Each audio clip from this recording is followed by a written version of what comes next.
Welcome to the Real News Network. I'm Paul Jay in Washington. In 1980, the richest 10% of Americans received 33% of the nation's income. Today, that same 10% takes home 46% of all income. If we look at wealth, not just income, today the top 5% hold 65% of all assets in the United States. So the underlying thesis behind the Republicans and most of the Democrats in this debate is that if the rich are free to invest, and if government is smaller, and particularly if the debt is smaller, people will have more confidence to invest. And if they invest and the rich spend more, everyone will do better. And as we know, we're told a rising tide raises all boats. Well, a new study by Jeffrey Thompson and Elias Light shows something otherwise.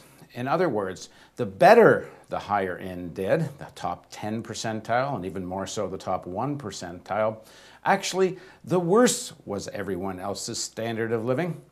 Now joining us to talk about the study is Jeffrey Thompson. He's at the Political Economy Research Institute, Perry, at the University of Massachusetts, Amherst. Thanks for joining us, Jeffrey. Yeah, thanks for having me. So first of all, talk about the basic objective of the study. What were you trying to find out? Well, there's a lot of literature in the economics field asking the question as what the distribution of income how the distribution of income impacts overall economic growth.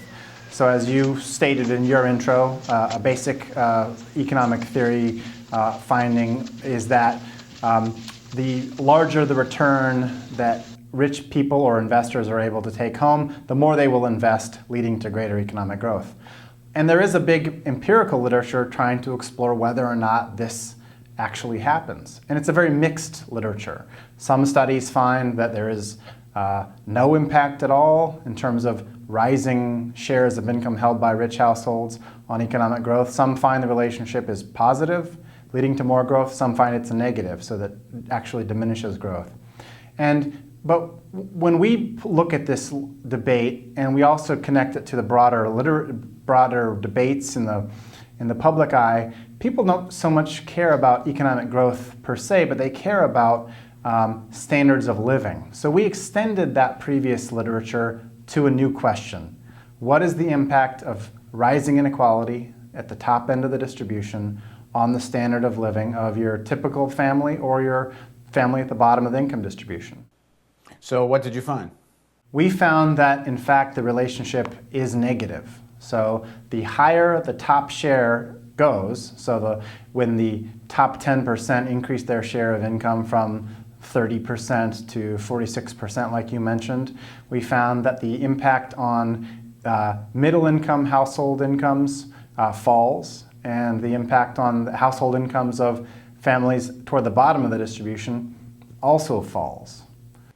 So what was your methodology? What kind of data did you use, and what are some examples of what you found? Because I thought it was interesting. One of the things in your study is that it's not uniform in all states. I'm talking about American states here. That's right. The extent to which inequality has increased varies markedly across states. For example, two New England states, Rhode Island and Connecticut, the top 10% share of income was about 30% in both states in 1979. But by 2005, Connecticut's share had gone well above 50%, and in Rhode Island the share was closer to 40%. So there's a wide variation in the extent of inequality. It's important in our study that we do use state-level data, and the whole reason for doing this is that if you just look at national trends, so a national trend in income inequality and a national trend in median family income, say, one of the things you'll see is since 1980 is that both series tend to rise and fall together. So if you just took a naive impression from the data, you would say, well, clearly inequality is going up and incomes are going up. The problem with doing that is that they're both affected by other factors. They both tend to be highly cyclical. So when the economy is doing well, you find incomes at the middle and the bottom rising, and you find the high income share of income rising. So we need to use a data source that lets us control for those cyclical factors in a convincing way and is able to exploit differences across states and the extent of changes in inequality on differences in the experience of different types of households. Now, you found a marked increasing of the gap of inequality and at the same time a lowering of standard of living, because it's not, just to be clear, it's not necessarily the same thing. You could have a greater inequality but somewhat of a rise in the standard of living at the lower end. And the point of your study is that's not what's been happening, inequality and a lowering at the lower end. But you found something particular happening from the 1980s on. What was that? That's right. You know, the idea about how standard of living could rise with inequality rising is if these incentive effects were really dramatic. So if you said you change the rules of the game, taxes, you know, changing labor laws, whatever, that let the rich take home a lot more of the share of total income, they invest a lot more, create a lot more jobs. You know, the story is pretty standard, so it could happen. We found that it didn't. So, for example, one of the things that we found is that when we look at the incomes of middle-income families, we found that if you raise the top 10% of the distribution, their share of total income rises by 10%, we found that your typical middle-income household annual income fell by 2%. So a 10% rise in income inequality led to a 2% decline in the actual incomes of those in the middle of the distribution. And that's looking at the period between 1979 and 2005. So what were some of the factors? And I should say in your study you make it clear this is not a study in itself about what causes all this. It's more to try to make the data objective. And the study says you more or less prove this point, that it's not just that the rich get richer and the poor get poorer, it's the rich getting richer makes the poor get poorer, if I have it right. And if that's the case, but you do explore some of the underlying reasons why this took place, especially since the 80s. So what did you look at? Yeah, this is an initial study in what we intend to be a series of research projects.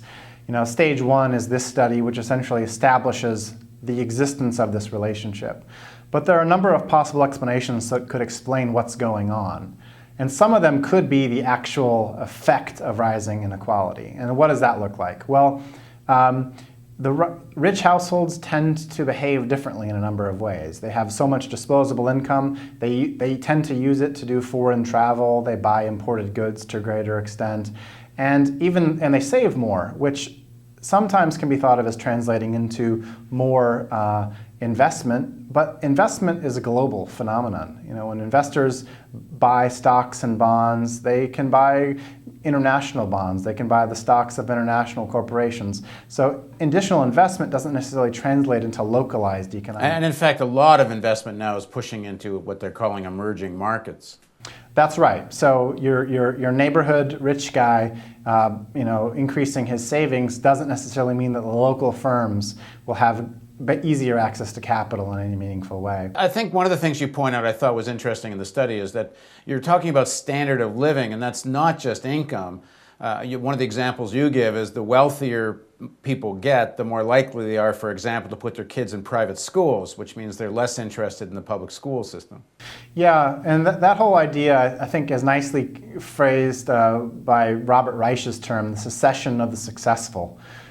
So when the rich secede to gated communities, sending their kids to private schools, and they work against efforts to fund public education, public safety, because they have, you know, rent-a-cops, etc. That whole idea is completely consistent with what we found, and that phenomenon could drive what we're looking at. Now, the other big factor, and maybe it's the biggest factor, is wages, which is the one thing that never gets talked about in Washington. I think it's practically a banned word.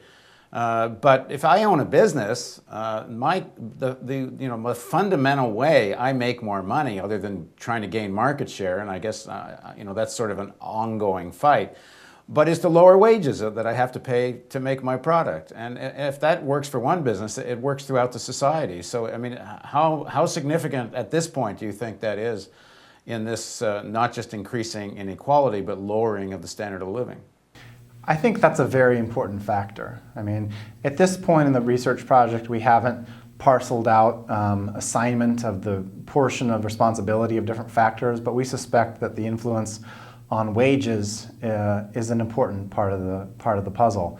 One of the things we talk about toward the end of the study is that the rise in inequality could directly cause what we've observed, but also it could be a whole host of other factors that are simultaneously causing the changes in inequality and standard of living.